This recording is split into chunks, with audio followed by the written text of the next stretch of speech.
Welcome to Alumni Connections. Thank you so much for joining me, whether you're live or catching the recorded. Thank you so much for tuning in. I really want you to help support soundbusiness.org. I really want to connect you to other alumni. Today, we have Leigh Brutus. I am so excited to talk to her.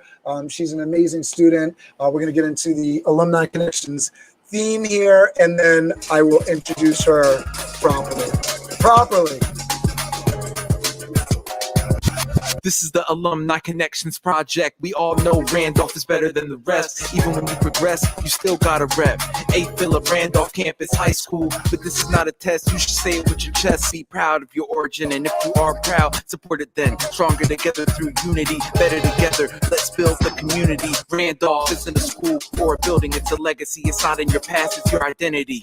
So show some pride. Alumni Connections is sponsored and brought to you by SBI, CCPI. Soundbusiness.org. Soundbusiness.org. The journey doesn't end with graduation and prom. The journey doesn't end with graduation and prom. The journey doesn't end with the journey doesn't end. This is the Alumni Connections Project. This is the Alumni Connections Project. A Philip Randolph. Randolph. A Philip Randolph. Randolph. Randolph. Randolph. Randolph. Not too bad, right? Nice intro song. So I want to introduce everybody to Lei S. Brutus is a second-year JD candidate, the University of Pennsylvania Law School, Penn Law. At Penn Law, Leigh is the president of the Black Law Students Association and an associate editor for the University of Pennsylvania Law Review. Big. Prior to Penn Law, Leigh worked as a community educator at the NYC Mayor's Office to end gender-based violence. Leigh is an alumna of Williams College, where she majored in economics and psychology. In her free time, which I'm sure you have so much of, Leigh enjoys boxing, reading, and traveling. Thanks so much for joining me and doing this for me. Thank you for having me, Cameron. I'm excited to be here. That's awesome. All right, so we got that very amazing short bio, but you're at law school. Kind of tell us what you're doing right now, what's going on in your life, what's making up the time on a daily basis. I'm sure a bit of virtual going on in the COVID environment, but what is happening in your life right now, and then we'll kind of get into the Randolph experience and how you've gotten up to this point. Yeah, so as you mentioned, I'm in my second year at law school, so that means a lot of reading. So most of my time actually is spent reading, just preparing for classes, and then running different organizations that I'm on and extracurricular. So yeah, it's literally a lot of reading. But I still have time to, separate my life from the law school, because I learned my first year that was something that helped me do well in classes. So. Right. Are you working outside of classes, or is it all just classes? It's all classes. You're not permitted to work outside, like outside of the law school on a full-time or part-time basis. That's interesting. So why do they have that rule in place? I think it has to do with just how rigorous the program is. We're taking a lot of credits, and sometimes we're doing clinics, which are hands-on practice with people who are seeking legal representation. So because of the rigor of the program, they think working would distract from that. How does that play into the economics of? I don't want to get too deep into it, but just is that something that you plan out before? You just know that going in, or is that something that's very challenging? Yeah, so that's something you can plan for, because when you're applying to these schools, most of them will let you know whether students are allowed to work, and if so, there's usually a cap, right? Like 2 hours or 10 hours a week, or something of that nature. So basically, not substantial work. I gotta imagine there's a benefit to knowing I'm just full-time school. I can focus. I don't have to worry about this element. For sure. At the same time, you can understand the financial strain on certain students if you can't work while you're in school. Yeah, so it sets some barriers there, right? Because if you can't manage it financially, you got some other things weighing on you. Yeah. Yeah. All right. So let's get into the Randolph experience, and we'll work our way back here. So let's go rewind all the way back to junior high. Where were you living? Where were you going to junior high, and how did Randolph first come on to your radar? Yeah, so I did junior high at MS 61 in Brooklyn, New York. And like every middle schooler, we got that huge like book of high schools around the city.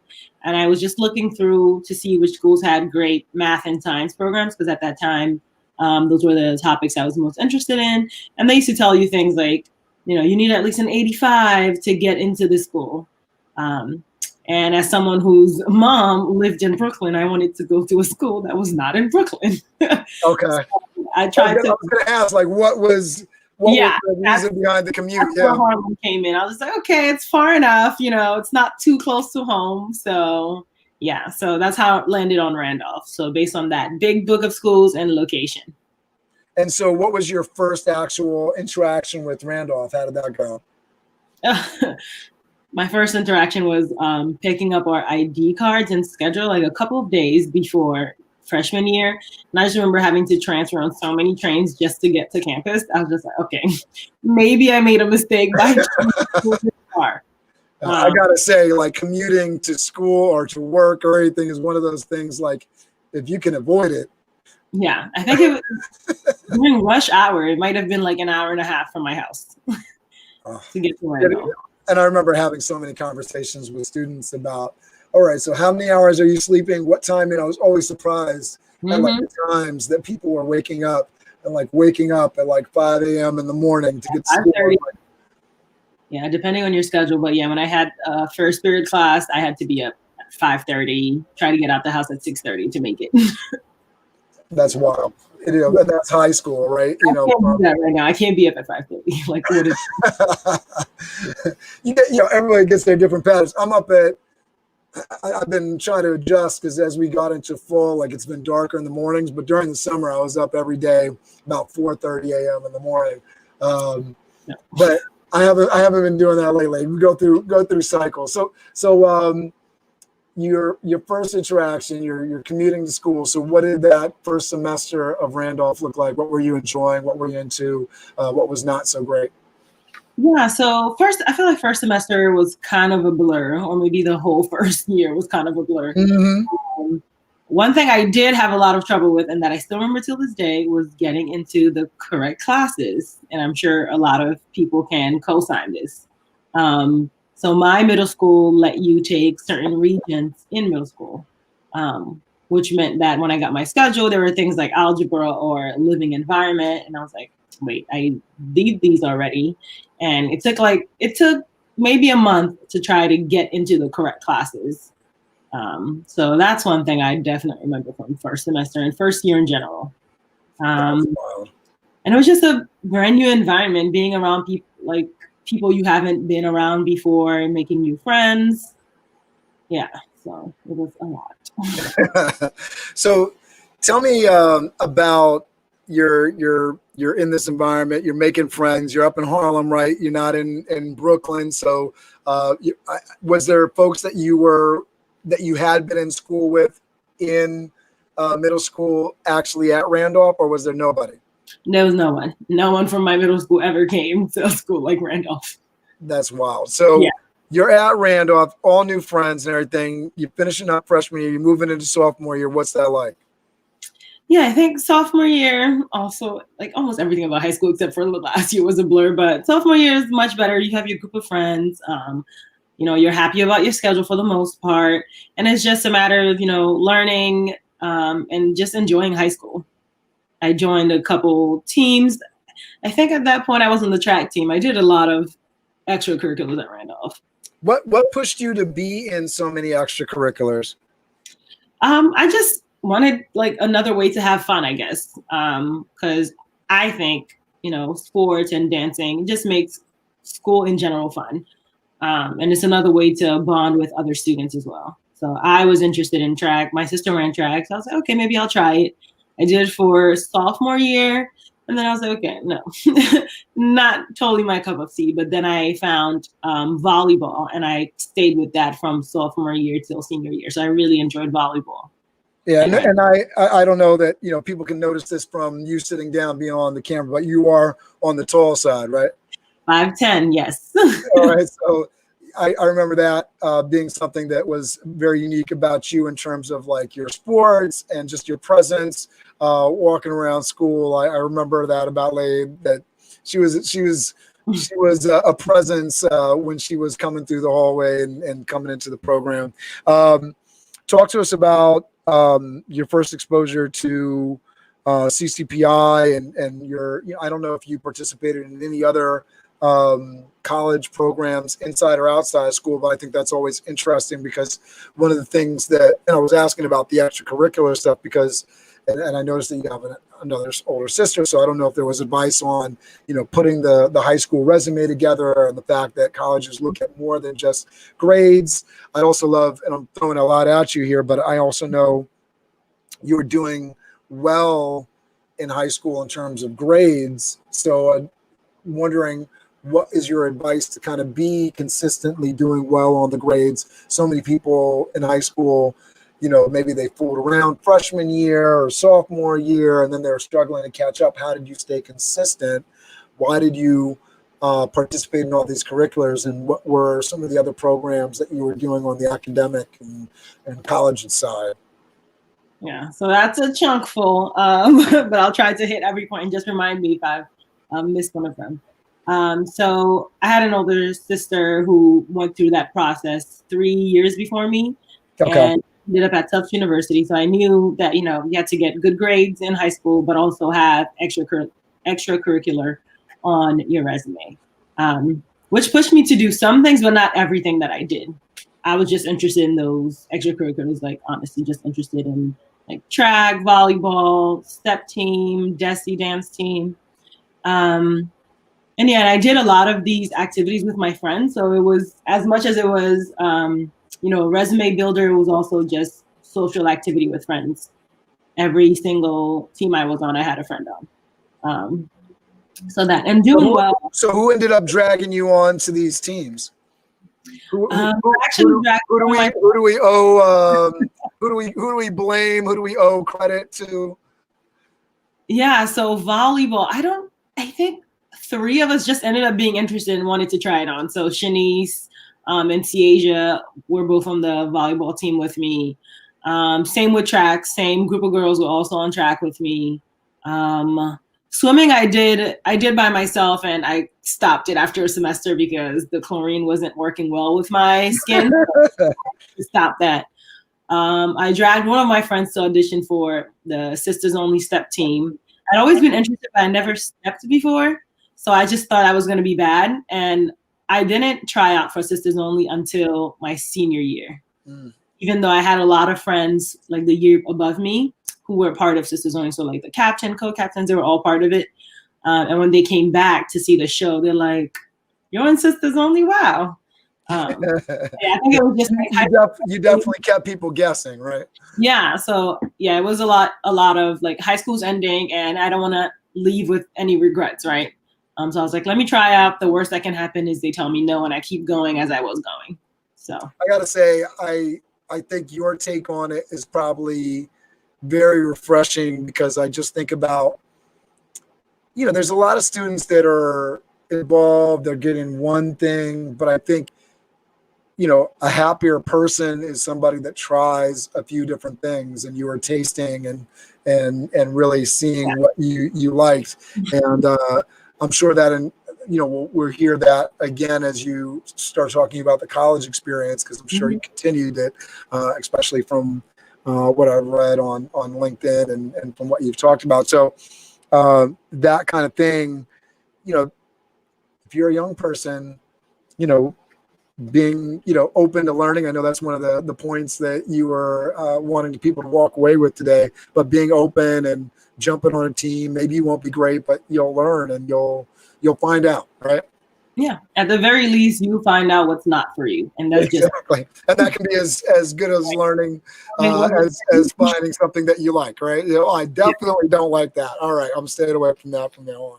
Yeah. Talk to us about junior year. You're getting prepared for the departure from high school? What does that look like, and what's going through your head with college applications and getting prepared?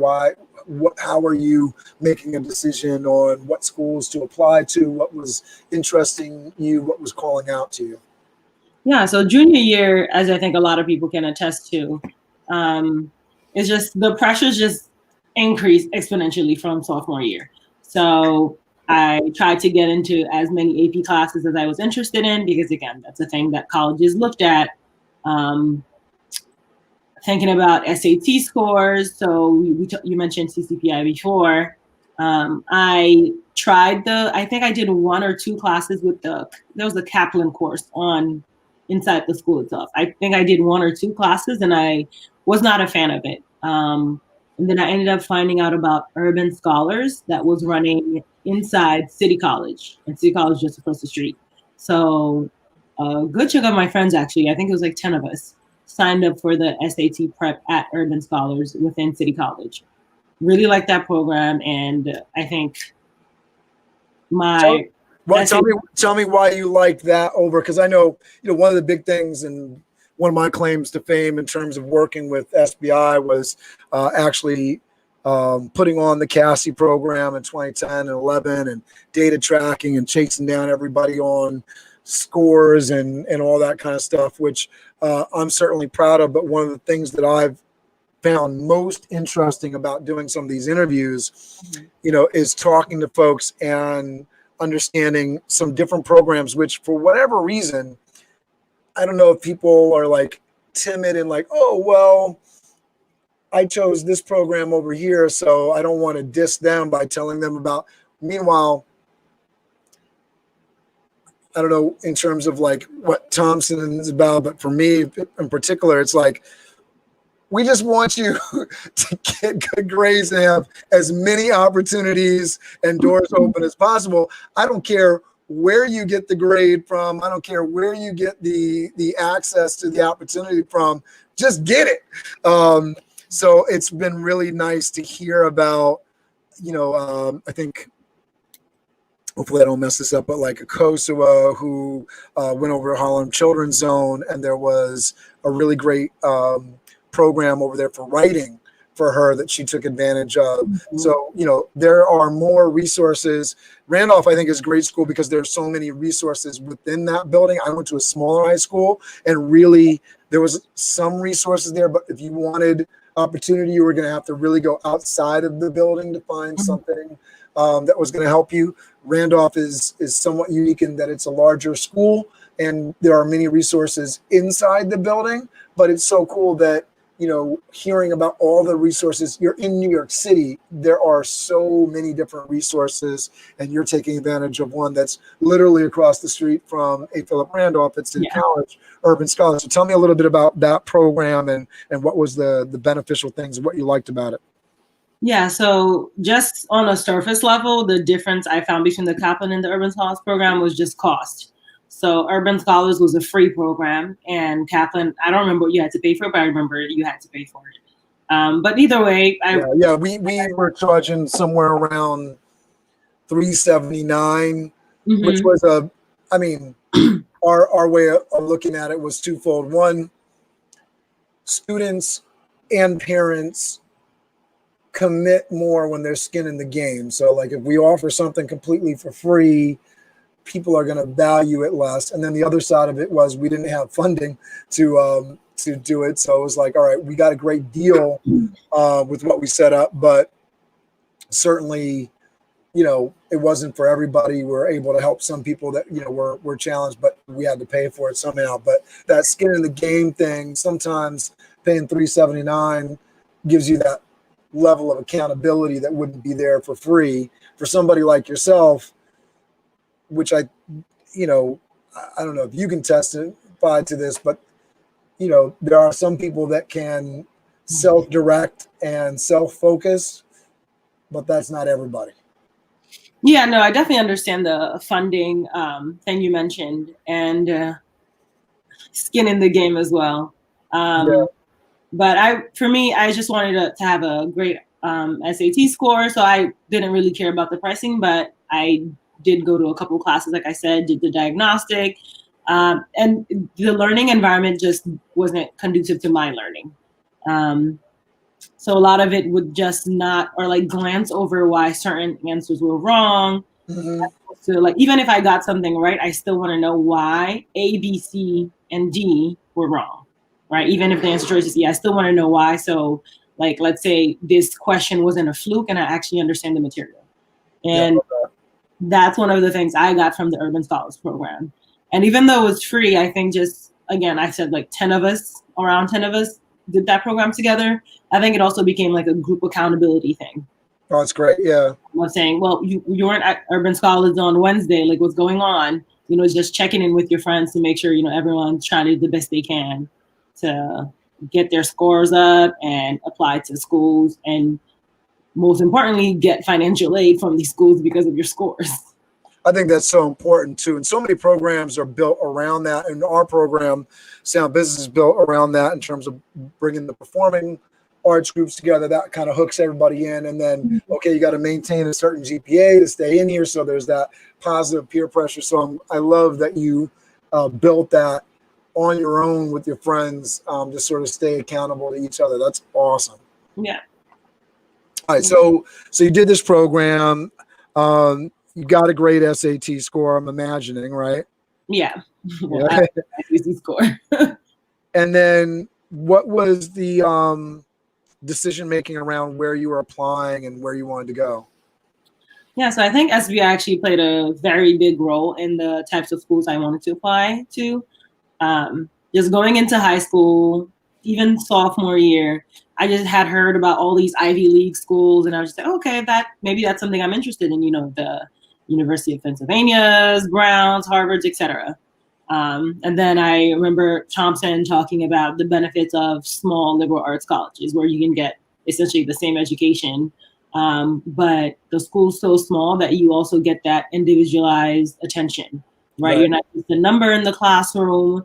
Professors know your name. You can email them. You can set up office hours at your convenience, basically. So I think that shaped a lot of my thoughts about which schools to apply to, and I ended up applying to basically only small liberal arts colleges. Okay. And when you were applying, what was your process for sort of reviewing each school and deciding, you know, this is a place that I really want to go, or this is like not so much? Yeah, so for me, I looked a lot at majors. Even if it's like I want, at that time, junior year, I was interested in, you know, the medical field, but still wanting to explore things like economics or psychology. So I looked at, you know, whether that would be feasible at these schools, right? Do they just have an economics program or just a pre-med program? And some schools only allow you to have a major in like biology or chemistry to be in the pre-med program. So I looked at schools that would allow me to do both, essentially, if I wanted to do that. Location was the thing as well. I wanted to get that, you know, living away college campus experience without being too far from home. Did I hear correctly? You were still considering at that time, like a medical career and that sort of thing? Yeah. For a long time.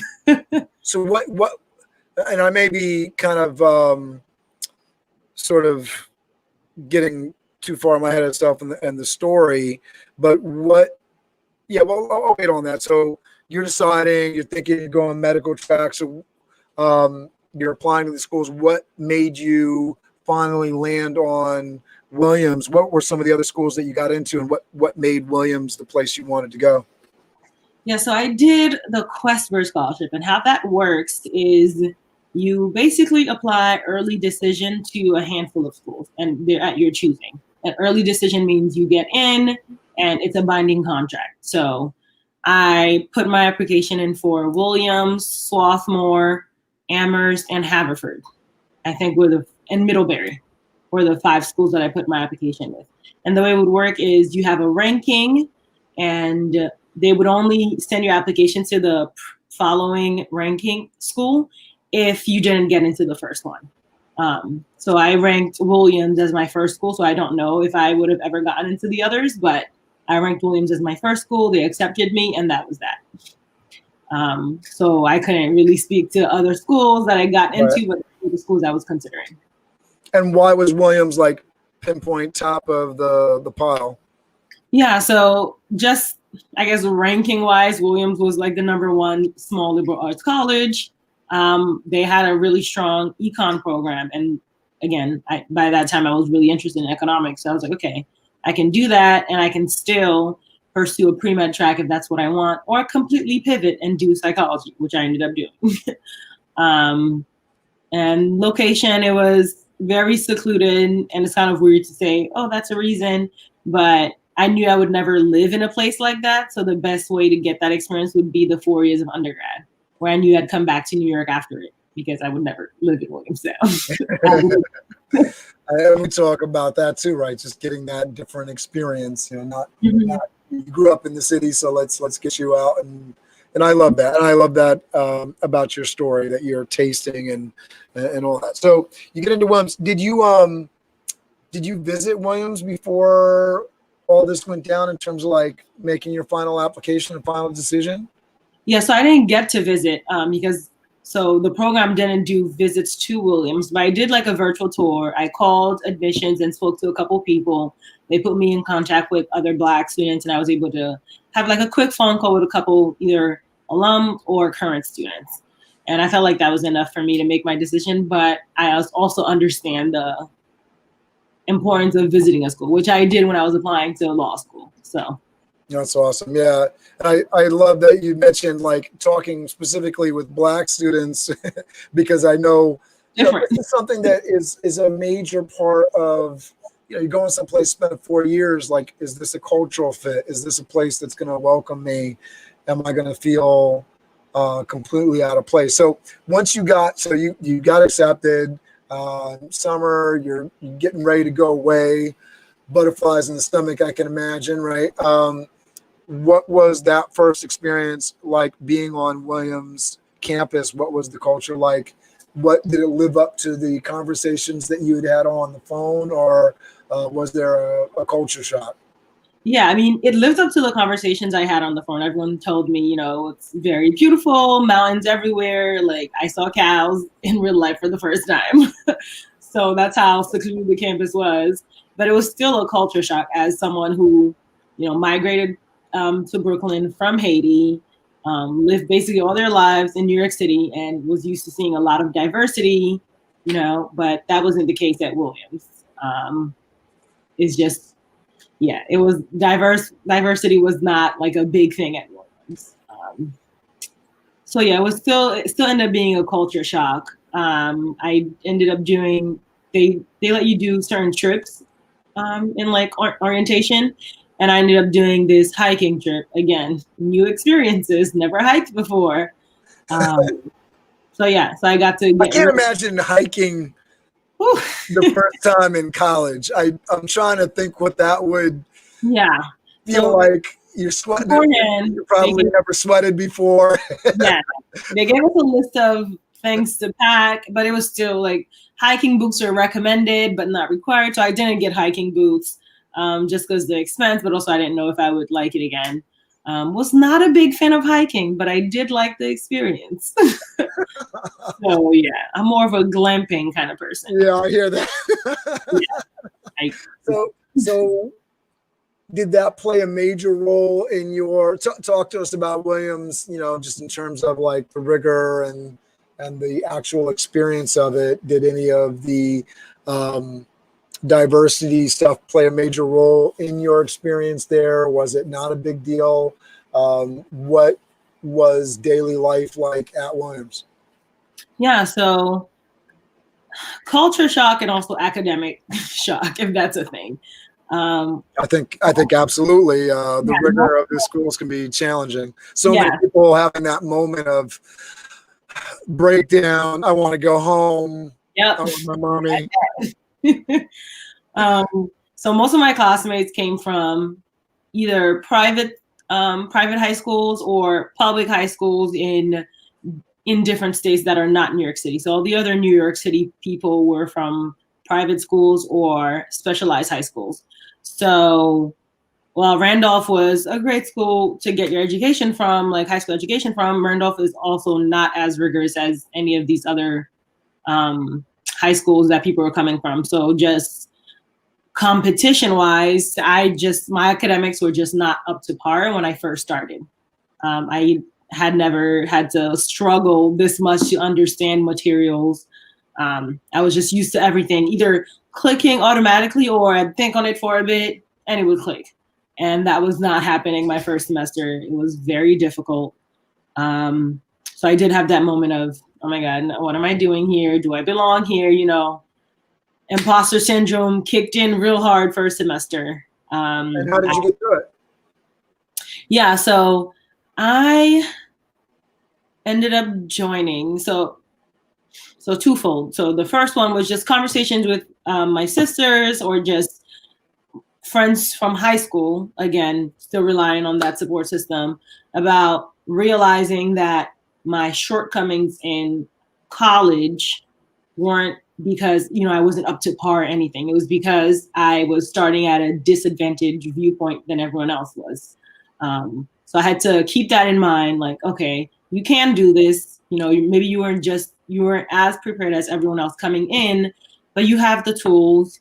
You work hard, you know, you ask questions, you can eventually catch up and excel. And then sophomore year, I also joined the rugby team at Williams. And that's where I found my people, as I like to call them. So I still have my friends from rugby. We're still really good friends now. We have group chats on every social media platform. I am trying to imagine you playing rugby, and that is a picture. Yeah, it was the best part about Williams. And I really found my people. And I think, again, in the first semester, I was just like, okay, I'm just going to be all about school now, trying to get everything pinpoint, but that wasn't working for me. So I kind of went back to basics, have something that separates academics from your regular life. So for me, that ended up being rugby. Yeah, I find even now getting that balance between physical, social, mental challenge, you know, throughout the day. Yeah, it's so key. And I think that's amazing that you found that in your college experience, like knowing that you got to have these different things going on or else you're just not happy. Yeah, because for me, it also worked as like a self-check, because I knew I had practice every day from 4 to 6. Like 2 hours of my day were taken up by rugby. A little more than 2 hours because right after is dinner time, right? So roughly 3 hours a day was taken up by rugby. So I had to make sure, you know, I got my readings done, I got my homework done, problem sets, papers. I went to office hours, scheduled office hours on times that worked for me. So just being on top of everything. And sophomore year, that's when I felt like I can compete with these students. That's awesome. Yeah. And that's awesome that you're like by sophomore year, because I know I think wouldn't be an uncommon thing for Randolph students, especially attending sort of some of these elite liberal arts schools. It's a challenge to catch up. Like you said, kids coming from specialized schools, tutors, just, you know, coming from economic backgrounds where any resource they needed was provided, and now you're competing with them, you know, in the seat next to you, and you don't have all that, and just trying to play catch up and getting that confidence and know that you deserve that spot, right? So it's amazing. I love that piece of your story. So talk to us about what's going on now as you're making your way through. You're coming into your own sophomore year. You're playing rugby already. Is that already going on? So you're playing rugby. I'm still trying to. Rugby is not a sport that I watch or pay attention to. I just know that it's like a more physical form of football, and I'm just trying to imagine I'm just trying to imagine it. It's real fun. You should catch a match sometimes. It's real fun. All right. So you're going to have to watch with me and walk me through it, because I have no idea. The only thing I know big about rugby at all is that there's a team called All Blacks that does the haka in New Zealand. That's what I think that's about my limits of rugby knowledge. Team. Yeah. So that's what I know, and that's about it. So you got to help me the rest of the way. So talk to us about the rest of your Williams experience, and kind of get us up to what's going on as you're getting into junior and senior year. Yeah, so after sophomore year and like throughout sophomore year, I felt like I was, past that stage of surviving at Williams and just thriving at Williams. My grades were actually matching the effort I put in and what I was capable of doing. I got to work with some professors as research assistant. So that was cool just to get to see, I guess the topic from their point of view as opposed to just being a student doing readings. Still doing rugby, and I declared as an econ major my freshman year, and then I added a psychology major on top of it during my sophomore spring. I ended up taking Psych 101, really liked it, and wanted to look into social psychology some more, so I added that major on. Yeah, what was the big influencer behind that? Because that's now you're making some big decisions about what you want to do and sort of your aim and focus, right? Yeah. So at that time, by end of freshman year, I had dropped the pre-med track. Well, we didn't have to declare a track, but I wasn't interested in pre-med anymore. I took enough chemistry to know that that was not for me anymore. So chemistry chased you away. Yeah, chemistry did me in. Redirected me to something that was more my speed, is how I like to think of it. But yeah, chemistry.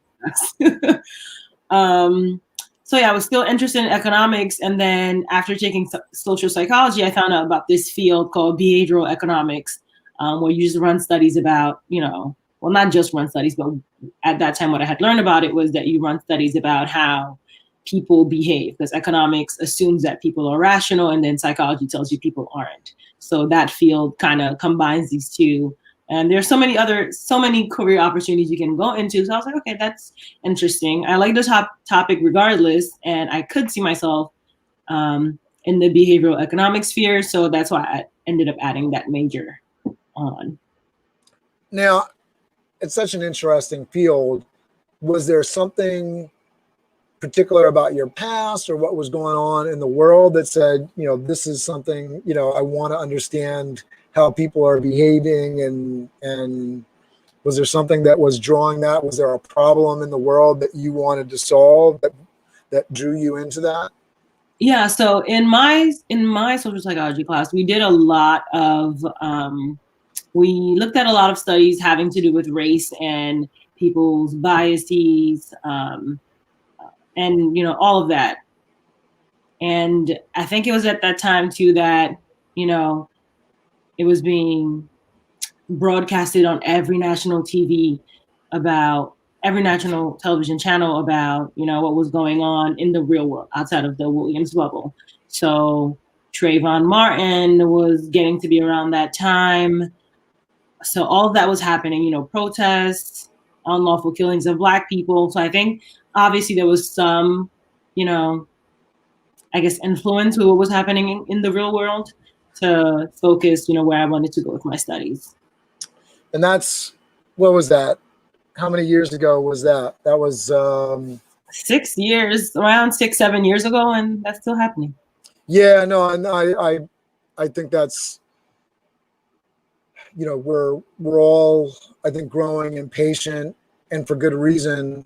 This is stuff that has been going on and going on and going on, and although it's a lot more present and visible, everybody's got a cell phone camera now that can capture what's going on. Thank goodness, because otherwise, it's still in the shadows. It's still going on. It's still prevalent, and nothing's being done about it. So now it's cool to see that something's been done about it.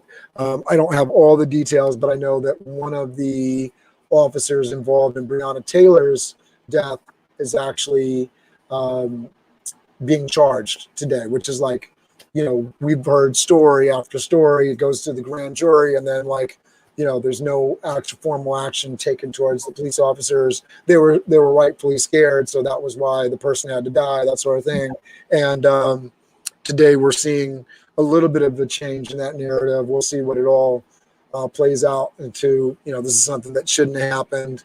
somebody going into your apartment without knocking, shooting you, and, you know, it didn't even immediately become something that, you know, people were looking at. It had to pop up later, and then people's voices all over the nation have to be raised for there actually to be formal action taken, which is just a denial of justice. So Yeah. imagine that plays into current day, Leigh, what's going on with you now. But how do we get from Williams psychology, behavioral economics to where you are now? So walk us through these past 6-7 years.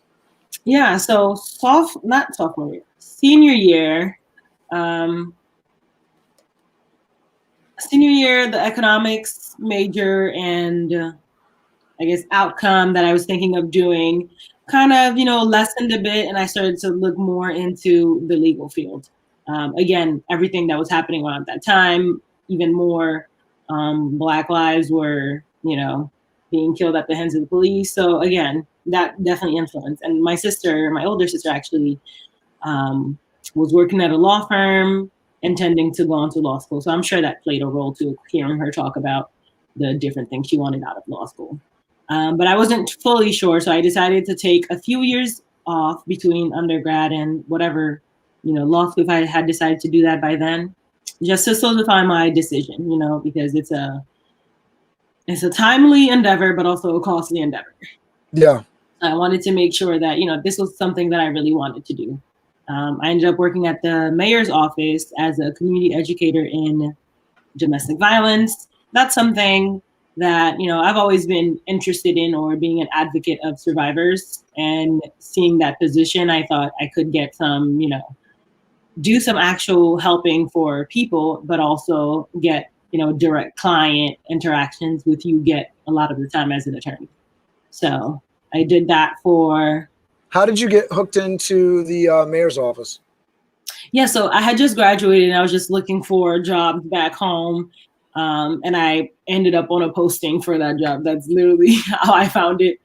I wasn't going into it looking to be in that position, but I was just applying to things I was interested in doing and could see myself doing. So a lot of the other jobs I was interested in were mostly research positions, and I figured my resume had enough research on it. Maybe it's time I get out of the classroom or the lab and do some hands-on work. This is where it starts coming in nice, having the, you know, the elite school on the resume and some of those pieces to play in the puzzle. What you know, once you were in that position or role, what were some of the things that you were exposed to? I mean, I imagine being in the mayor's office is sort of a unique spot in the world. NYC is one of those cities. We were talking about it before we went live. Just, you know, once you've grown up or been in New York City for any amount of time, it's a whole different beast. It's a world literally unto itself. So, what were you exposed to in the mayor's office? Yeah, so I did a lot of public speaking. That was my position, was to talk about domestic violence, specifically domestic violence amongst young people, which is a thing that doesn't get talked about a lot. So I did a lot of workshops for young people at schools, after school programs, but also to parents, teachers, and other staff, letting them know, you know, the different signs to look out for in young people. So that was like 80% of my job position. And the other, I just took up different committees. I was on a racial justice subcommittee, on incarcerated youth committee. So just different things I was interested in. And that just more shaped, you know, my beeline to law school. A lot of bureaucracy and a lot of like policy making issues, as in we on the ground knew there was a need for XYZ, but policymakers in Albany weren't listening or didn't care. Yeah, so you were able to see that firsthand. In terms of your interest in speaking on domestic violence, is this something that was like anything that you had personal experience with, or was this just all with, you know, dealing with case studies and dealing with you know, the history and understanding what was going on out in the world? Yeah, it was more of the latter, not something I had personal experience with. I knew friends and knew people that had experiences even as young people. So I knew that it existed, unlike a lot of people who just think it doesn't exist. I knew that it existed. It was prevalent. It was an issue that we need to address as a country, as a city. So that's where it kind of came in. Well, I like that, and I appreciate that, because I think a lot of people, especially if they get passionate about something, it's difficult. All right, I'm going to go out and speak on domestic violence, and I think there's a little bit of a priority to emphasize somebody that's experienced, somebody that's lived through it, and for you to go out and to work on an issue and have the courage to publicly speak on an issue that you hadn't personally experienced, I think is important, because as we advocate and we become leaders for our community, we can't, you have to come from a place of like empathy and understanding, and our politicians, and I know that when I was talking, that's something that you may be getting interested in. I think I value that in somebody that's going to come out and represent my needs. It's great that you've experienced something, but if you have empathy and you're able to delve into somebody else's experience and truly understand where they're coming from, that's something that I value when I'm talking with a colleague or a partner, and it's definitely something that I want to see in my representative, my lawyer, that sort of thing. Yeah, and I think it's important to center survivors' voices, of course, and I think people like me, allies, can also, just shout that same message, amplify the message that we're hearing from survivors. So that's the thing that I made sure to keep in mind in my role. Like whatever I was reading on paper, someone had lived, right? So if there was any inconsistencies, I'd listen to the survivor, because you've been through this. Yes. So I'm not going to deny anyone's experiences. Yeah, I think, sometimes you just got to get out of the way of, I think I hear what you're saying in terms of, especially for me, because I work in a community that looks a lot different than I do, not speaking instead of or on behalf of, but in support of, is a big deal, right? I've been through some stuff in my life, and I can certainly speak from experience, but you sort of step out of the way when your experience doesn't meet what somebody else is going through, and letting that voice come through. I think that's a big deal for leadership, and something that, for young people, they need to sort of understand that as they're moving forward, because you can see that, especially for young speakers that are like feeling themselves, they can sort of do that, right? They can sort of get into that headspace of like, I'm going to speak for you rather than with you and in support of you, right? Yeah. That's a big deal. All right, so keep us going here. So you're getting to getting this experience at the NYC mayor's office. What was next? Yeah, so the issues I had mentioned before about, policymakers in Albany and basically the people with the power. So that type of issue just, again, solidified my decision to go to law school.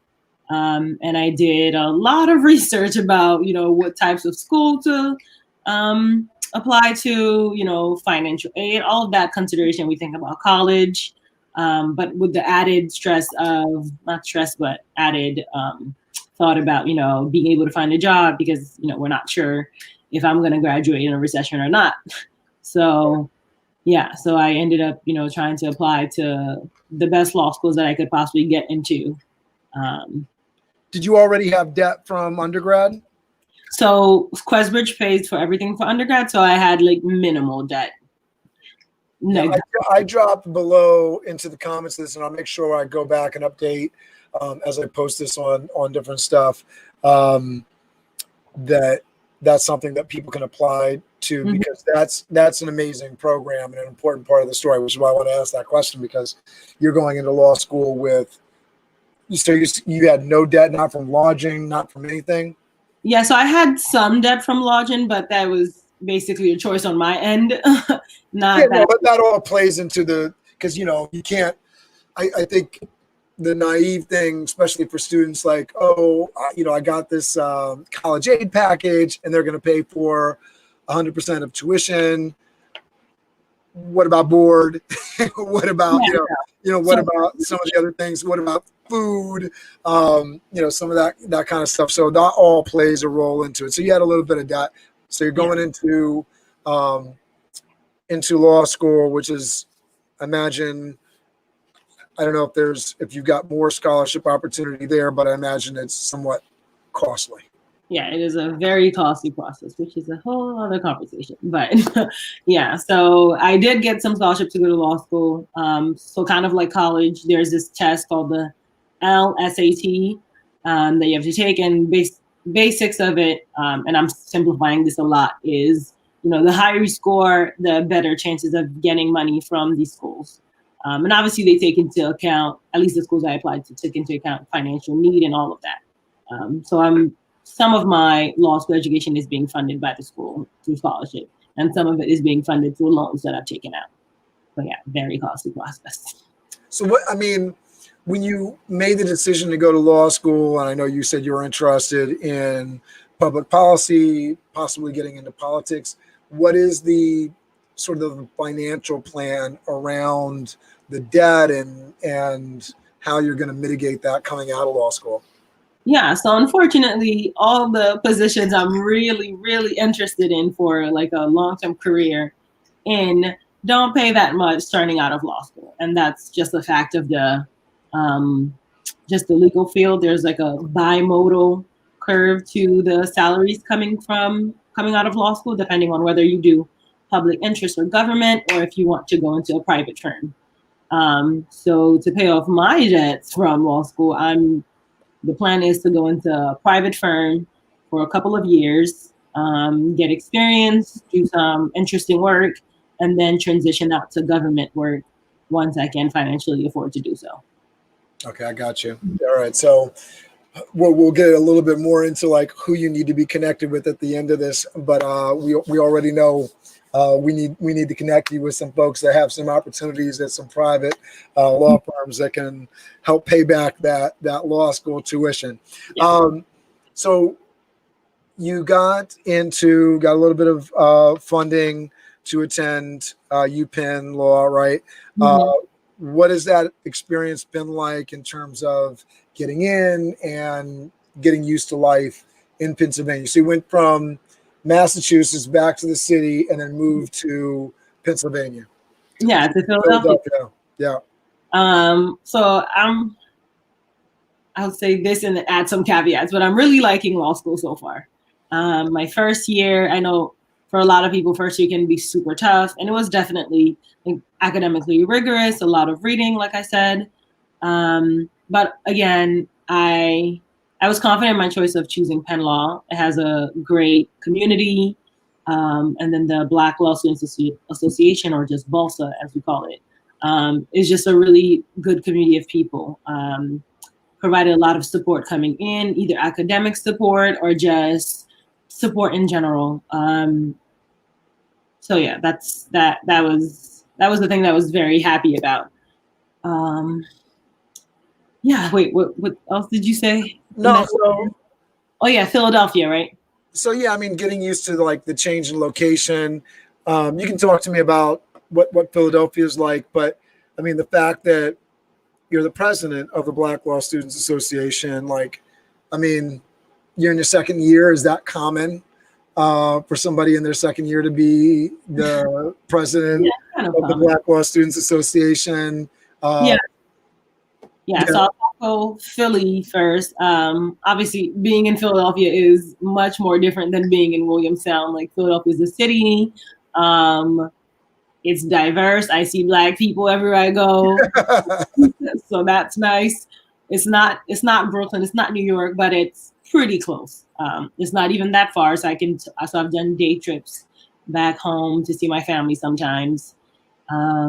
Yeah, so Philly is great. It hadn't been a culture shock. The only culture shock, I guess, is living in my own apartment, and not, being with my mom and my sisters all the time. So that's the only one. When you were living on campus in Massachusetts, were you always with a roommate? So I had a roommate for 3 semesters, so freshman year and half of sophomore year. I had to move housing sophomore year because I tore my ACL and needed new housing. So I ended up in a solo dorm, and I had a solo. Did you tear your ACL playing rugby? Yes. Oh, so are you healed? Like, are you able to play more? Oh, yeah. I got reconstruction surgery like middle of sophomore year and was able to go back to rugby beginning of junior year. That's amazing. And rehab, but it was done. So That's yeah. And for Balsa, it depends. It depends on the chapter, like the law school that it's out of. But for ours, usually the board positions go to second year students, sometimes third year students, but third year students are usually checked out because they have to study for the bar and they're excited to be out. They don't want to deal with this a lot of the time. So yeah, it's not uncommon. And again, one of the reasons I chose Penn was because of Penn in general, but more specifically because of the Balsa. So that made a big impact on where I ended up for law school, and I wanted to be able to, have a hand in the leadership in the organization to, keep it the same way it was and also improve on certain things for future Black students looking at Penn Law. It's amazing. And then you're doing that as well as associate editor for the law review at University of Penn. So talk to us about that experience and how are you balancing all of this stuff, right? Because I know the studies, you said first year was tough. How are you balancing that in as you're getting prepared to do this damn thing with your law school degree here? Yeah, so unfortunately, you don't get more hours in the day. You just got to learn how to be more effective in the limited hours that you have. And I think that's what the first 3 weeks or a month of my second year has taught me, is just that work is due and it will have to get done by the due date. So, less time on Instagram, less time watching my shows. I love watching shows, but I have to cut that back so I can do all of that. And associate editor of Law Review has been a great opportunity to be on a journal at a law school. That's one of the, I guess, hallmarks of law school education, to do a clinic, but also be on a journal where you get to, so the journal accepts publication from authors around the world, and associate editors like me go through and make sure, citations are correct, and basically like edit the article so that we can publish it in our issues later on throughout the year. So that's been a pretty good learning experience. And I love how you say like every law student does this stuff, but that's not the case. Yeah, I shouldn't say every law student, but a lot of law students. The good law students. All right, I got you. Yeah, and it depends on your interest as well. So I have friends so there's a competition to sit on the journal. So I have friends who opted not to do the competition just because being on a journal, then it go into, their lifelong plan. Maybe they're really interested in corporate stuff as opposed to litigation, where you need to be tip top in your writing, in your citing, and all of that. So with what I have in mind for where I want to go, being on a journal is really beneficial. And that's one of the reasons I ended up joining. But yeah, I shouldn't say all law students. I love that. Well, because you're like super humble. We were having this conversation like before we got on, like, oh, this is like basic. Like, there's nothing basic about this story. This is pretty awesome stuff. So I'm very excited talking to you about it. I think that it's an amazing resume that you put together, and I'm very excited about the future for you. So let's talk about that. What do you think the future holds for you? And then we'll kind of get into like how people can reach out to you. I know LinkedIn, and I know I dropped that in the information below on YouTube, and on Facebook it'll be over to the side, but folks can definitely check you out there. But what does the future hold for Leigh, and what are you trying to get into, and who do you want to be connected with? Yeah, so future is graduating from law school, passing the New York bar, and starting to work at a big law firm in New York. I'm interested in litigation, specifically white collar and government enforcement and antitrust matters. So that's where I'm probably going to be for the next 5 or so years. And I'm also interested in clerking for a judge, hence the journal that I talked about before. So hopefully I get an opportunity to do that.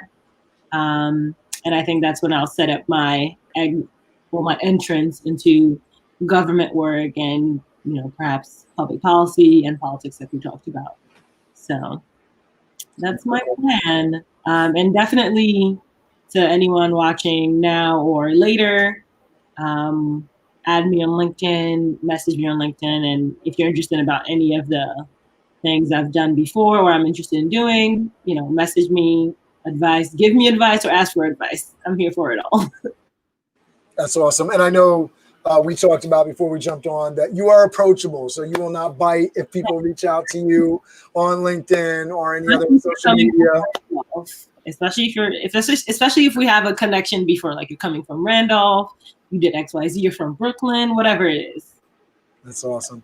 What are some things people can reach out to you? I know there's some opportunities other than folks that, are at a private law firm. Who are folks that you're trying to connect with, people that you would love to speak to if you have the opportunity? Who is somebody that you would just relish the opportunity to connect with and speak with? Yeah, so I think anyone in the government sphere, the public policy sphere, and politics at the local level, I think would be really interesting.